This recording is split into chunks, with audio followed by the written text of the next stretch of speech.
the series if you're interested, because you'll be able to see. Yeah, you had some good explanations based on solo queue experiences that everyone may have had, referencing how Chovy was feeling in that game, and I think a lot of those were certainly very apt. As here we are into pick and ban for SANDBOX versus Afreeca, the final of KeSPA Cup 2019 ULSAN. First off, we're going to be banning out the jungle here as Qiyana and the Elise have been taken away by SANDBOX, and the understandable bans of the Akali and the Lucian to be taken off the board, and Ornn hits the bench. Well, that is something I do like to see. More Ornn bans. You just don't want to see him on the Rift? Well, no. It means that maybe they're starting to learn that he is a bit of a savant champion. Oh, he certainly is. Yeah, not a saint, not a sinner. He's a savant. You need to understand. That's not one, although. Oh, man. Oh, dear. Timothy Kenshin's back on the Rift. He is going to be locked away. SANDBOX not going to give Jelly his second most played champion and second only played champion in the KeSPA Cup thus far. All right, well, Tahm Kench first pick is extremely abusable. I've harped on about it for so long, so we'll see if it ends up happening. But knowing the KeSPA Cup, get ready for Varus Nautilus or Varus Braum. Hold on. Oh, might be Varus Thresh. Oh, no, this will be Braum, won't it? This is straight up. Hold on. Of course. Don't get ahead of yourself. Well, I mean, Jelly's played 2 champions, and one of them was just picked away. So that's how that's going to work. We are going to be going towards the center bottom lane. This one has been quite strong throughout the KeSPA Cup. Certainly difficult to push out of lane with the amount of utility it has alongside the Tahm Kench. Doesn't mean we like it. It means we understand what it's supposed to do, and that is going to be a potential mid lane rumble, but a flex pick coming in for Dove in the mid lane in that rumble. Oh, okay. Oh. So that's Aurelia. If Keen plays this, then that's his 11th unique champion for this tournament. Yeah, and so the Aurelia is also going to be a flex pick. So we're going to have to see what's going on here. Now, the Senna in the Rumble, I really, really do like Senna. And Senna is also one of the champions that is able to be flexed, although less commonly so to the mid lane. Wouldn't expect it as such. Now moving into the second ban phase, though. Okay, so the LeBlanc being banned away is making me think that they're more concerned with putting Aurelia in mid lane. Yeah. So you would want to ban away the LeBlanc for that. Well, Greg is going to be taken away on the other side, though, really trying to attack Spirit's champion pool here, who hasn't actually locked anything in just yet. But you'll notice there is still Poppy. She's still available. There are no dashes on the opposing side. Yeah, so Poppy's maybe not going to get the most value. And Rek'Sai. So the jungler pool continues to actually get pinched. And when I see a Rek'Sai ban, I imagine that a Jarvan or a Lee Sin is coming in. Afreeca are picking Olaf. Actually, they're picking Olaf away from on Fleek right now. Not going to do that, Atlas. Okay. Lee Sin still available. So it is going to be locked in. And this also in Korea acts as a denial pick to the Olaf, because of course our Korean players love picking Lee Sin into Olaf, and Lee Sin was smashing him in the jungle, especially at the beginning of this tournament. So let's see whether this will deter On Fleek or whether he's just going to do it anyway. And it looks like On Fleek wants to just do it anyway. I'm sorry. It's, I mean, it's fine. We're making it through. Olaf's being hovered. He will be locked in. For SANDBOX. I see the one Afreeca fan in the crowd shaking his head right now. That is indeed what's going on. As SANDBOX now, they're going to have to decide on their final champion pick. It's going to be a lot of magic damage if this one is locked away. But of course, there is Senna, who's going to be doing a fair bit of AD. Does like building the lethality as well, which does lend itself to playing in a composition that has a large amount of magic damage. Force the opponents to build a lot of MR and then utilize your lethality a little bit better, as that's an Echo being hovered. I don't know whether that's going to be locked in, but if it is, it would certainly be exciting. Echo isn't that bad of a champion pick here. There's also other champions that aren't that bad, such as like even Mundo, who obviously isn't that bad right now. He's very good against the composition that SANDBOX have. They have Minikam in the audience. Yeah. Very cute. Limited amounts of CC. You definitely have options to just pick anti-magic type team comps. And of course, Afreeca.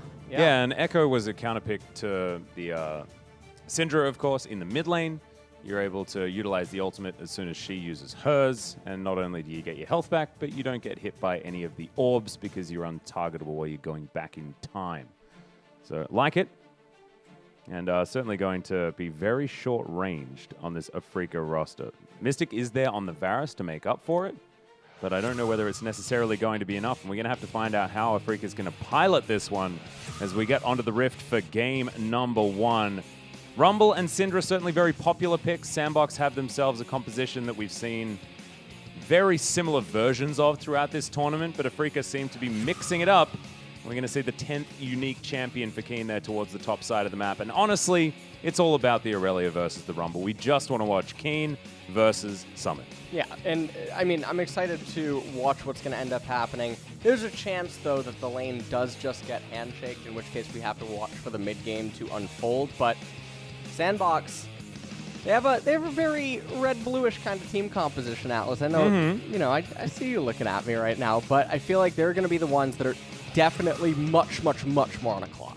Well, let's see how it goes as we get onto the Rift for game number 1.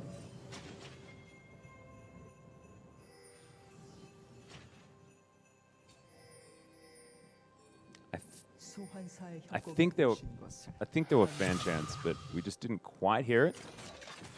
So here we go. See how this one is going to pan out. No shenanigans in the early stages. I believe that was more of a yesterday maneuver. I think Afreeca were doing, like the 5-man invades almost every single game. Yeah. Afreeca was indeed a pretty big fan of the death ball early on.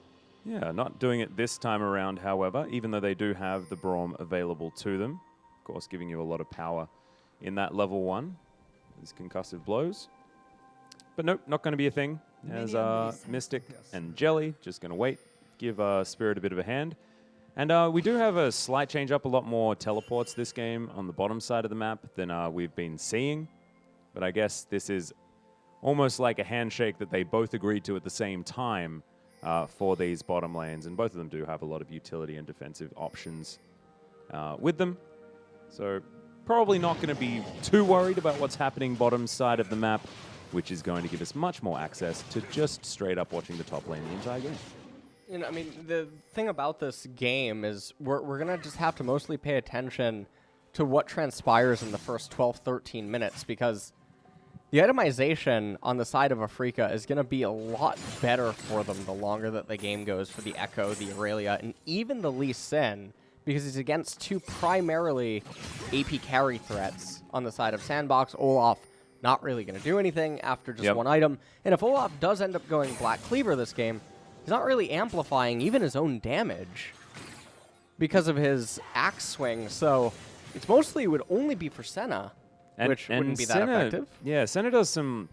I mean, she does a heck of a lot of damage, but with the lethality style build, she's not going to be necessarily reliant on DPS rather than burst power, which doesn't necessarily work with the playstyle that you have to utilize if you're going to be just stacking up the Black Cleaver. So I understand what you mean. Feels a little bit wonky as far as that playstyle is concerned.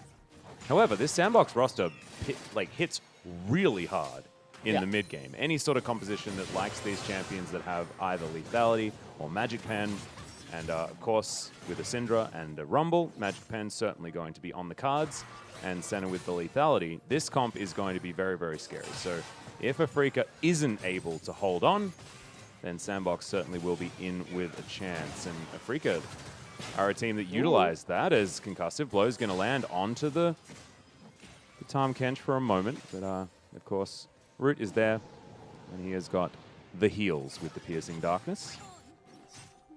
And also On Fleek was in close proximity, so right now Keen's just hard shoving up here in top lane, likely just going to recall now inside of the brush. I don't think there's any reason for him to persist on inside of this lane. Spirit is going to pick up the left-hand side Scuttle Crab. Echo and Syndra just going tit for tat in the mid lane. Both parties have teleport, and Syndra also, she has Phase Rush this game.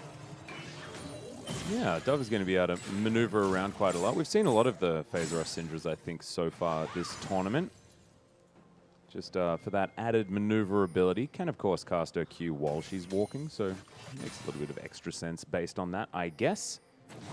But a back going to come in, or be looked for at least here from Jelly as the pings go down towards the mid lane. OnFleek thinking about coming around and checking that one out. Piercing Darkness gets a lot of value here on the bottom side of the map for the onto Afreeca Freecs for SANDBOX. Otherwise, not too much happening. OnFleek not going to steal away some chickens as Spirit is on the bottom side of the map, but OnFleek's going to walk over a ward as Summit pushes this wave all the way towards this one. So actually, most of the aggression happening bottom lane, and everything else just pretty cool, calm, and collected. Well, there's some trades going on here in mid lane. 15 seconds until the Mountain Dragon spawns. Curious to see if Lee Sin's actually just going to try to start that up immediately after trying to counter jungle the red side jungle of SANDBOX.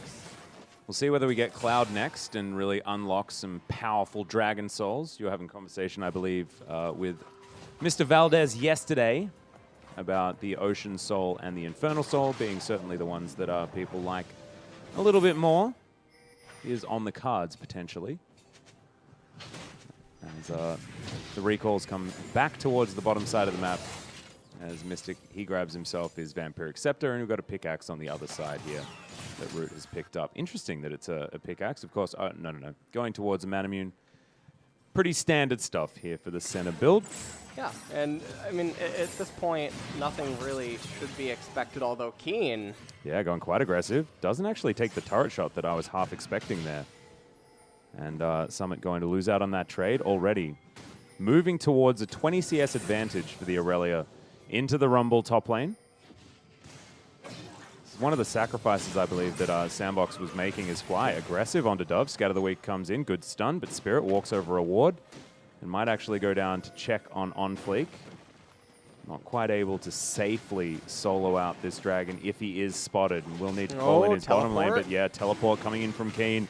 Will they be able to actually find the fight that they're looking for as the Vanguard's Edge will be available, but Fly dives right into the middle. Vanguard's Edge is there. The flashes come out, and in goes Keen, diving onto the SANDBOX members, but they all flash away. No, not far enough as Fly dives in, grabs the kill on the back end, and this is the Afreeca Freecs we saw yesterday, and SANDBOX fans should be terrified. And right now, I mean, Afreeca, they are busting the game pretty wide open. They get the Mountain Dragon, and you know, I mentioned how their team composition is going to be the one that's able to itemize really well, and that's through the usage of actually resistance items against the double AP threat. So we see here Keen had priority on the recall, able to get the better end of this teleport, but at this stage of the game, the base scaling of the champions on the side of Afreeca is just stronger than that of SANDBOX this early on, and so very peculiar to see SANDBOX investing as much as they did into a Mountain Dragon, especially when none of their champions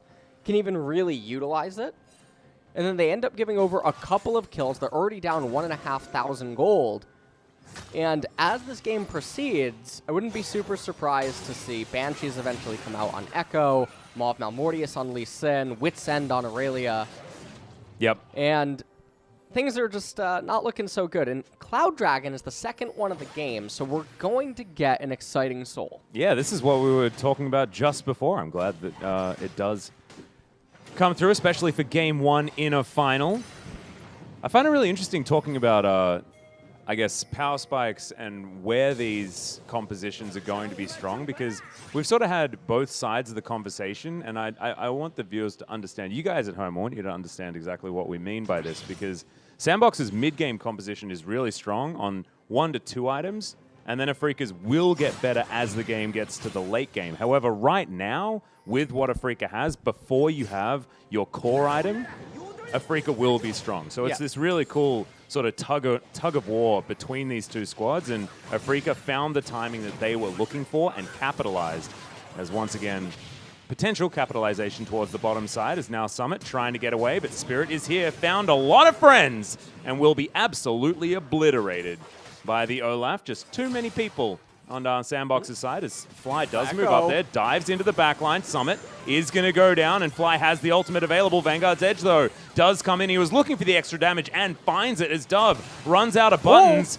dive in towards there in the river, but meanwhile, bottom side of the map, Root going down to about 200, and Mystic empowers that Q and destroys him as now Joker, he's running away, but he feels a little bit like a Yuumi that's lost his partner. Timothy Kenshin's not able to do anything. He has not earned back the mantle of Sir Thomas yet, I'll tell you that. No, yeah. So definitely Sir Tim down there right now. Oh, he got the Sir back, though.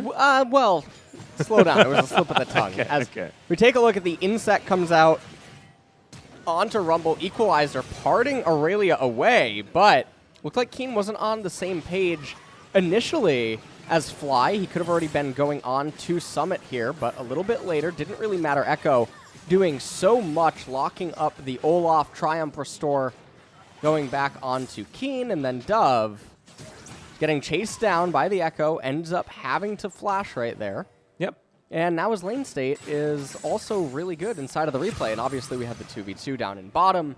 Everything is just going Afreeca's way, and this is not the kind of game that you want right now. Varus has Blade of the Ruin King, and wouldn't be surprised to just see him go for the on-hit Varus, utilize the Wit's End, which makes use of the Mountain Dragon, although it's extremely minor.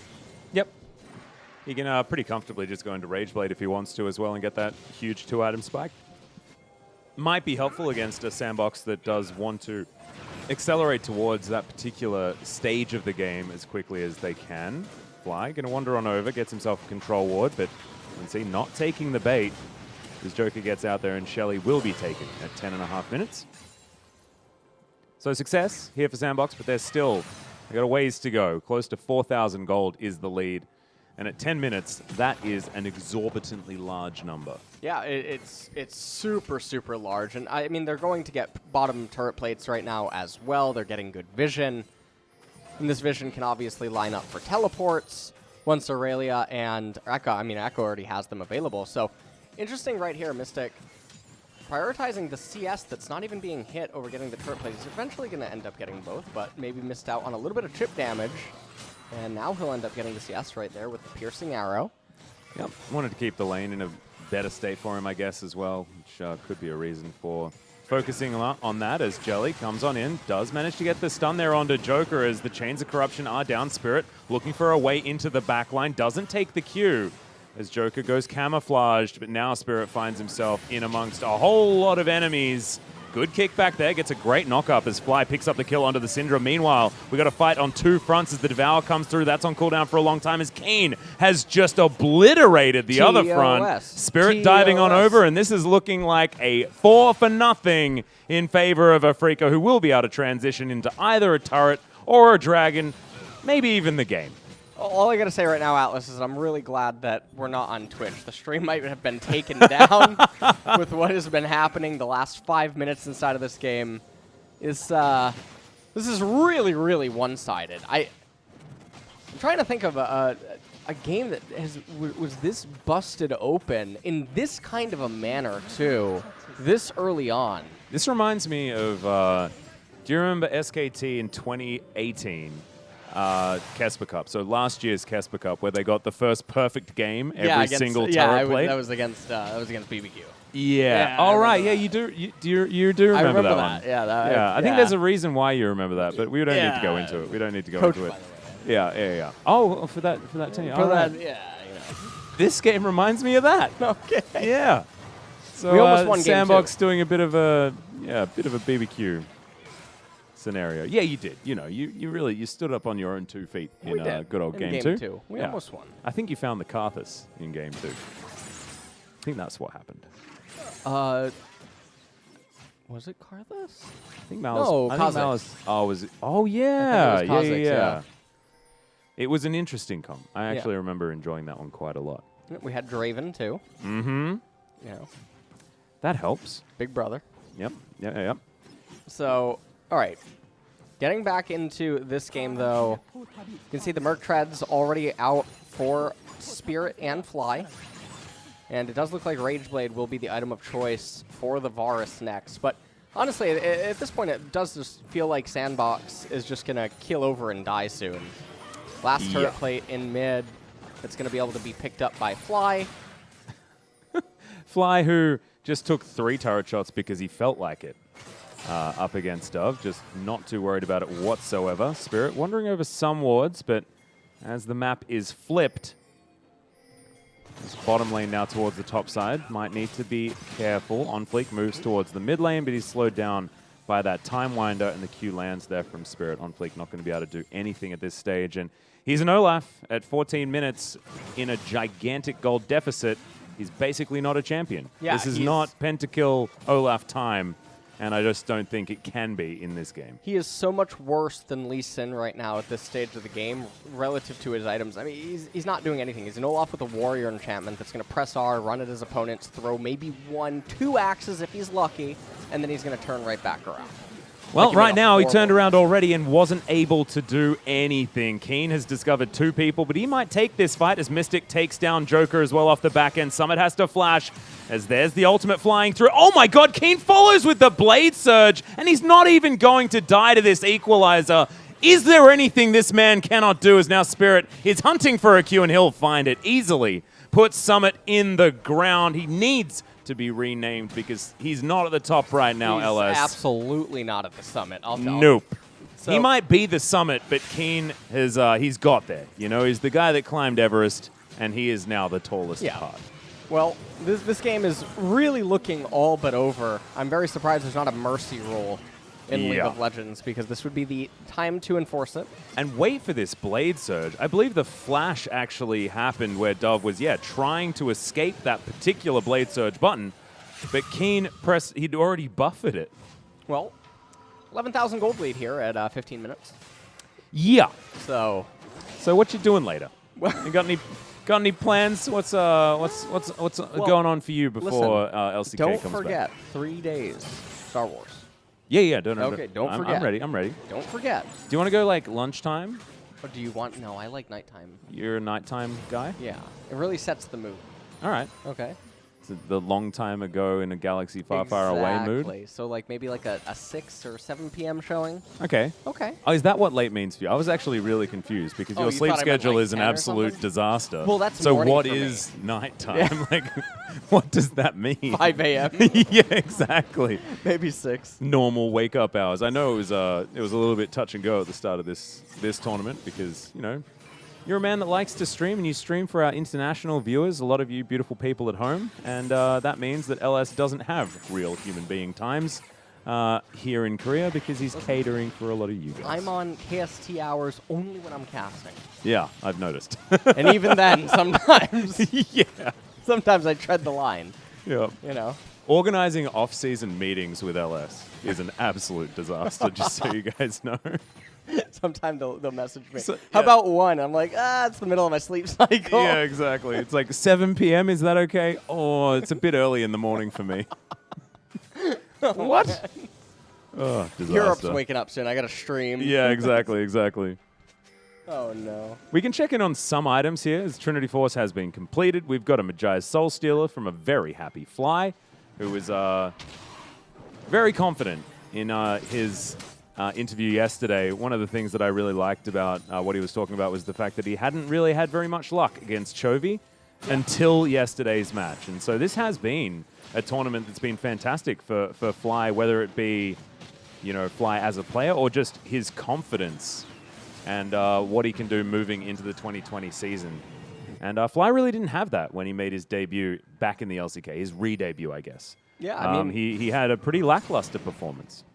He was always like a middle-of-the-pack LCK mid laner, and obviously in the last couple of series, he's been doing quite well. I mean, this game alone, he's doing very well on the Echo.